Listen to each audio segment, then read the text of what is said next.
தமிழ்நாடு காவல்துறையில் உள்ள அராஜகத்தை வேறறுப்பது ஒவ்வொரு தமிழனின் தலையாய கடமை. அதாவது ஒரு பொய் வழக்கு 8 நாள்ல பதிவு பண்ணப்படுது. ஆனா தப்பு பண்ண ஒரு காவல்துறை அதிகாரி மேல 165 நாட்கள் ஆயும் நடவடிக்கை எடுக்க வக்கல்ல. இதெல்லாம் பார்த்துக்கிட்டு நம்ம சும்மா இருக்கிறோம். இதே மாதிரி படிச்ச பல இளைஞர்கள் மீது பொய் வழக்க பதிவு பண்ணி பல இளைஞர்களுடைய வாழ்க்கையை சீரழித்த தமிழ்நாடு காவல்துறையை களை எடுக்க போலீஸ் ரிஃபார்ம்ஸ் ஆக்ட் 2021 கொண்டு வரணும்.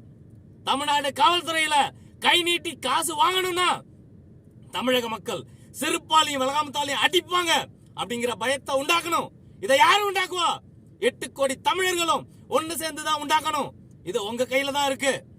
தமிழகத்துல மாற்றத்தை கொண்டு வர்றதும் தமிழ்நாடு காவல்துறையை களை எடுக்கிறதும் 8 கோடி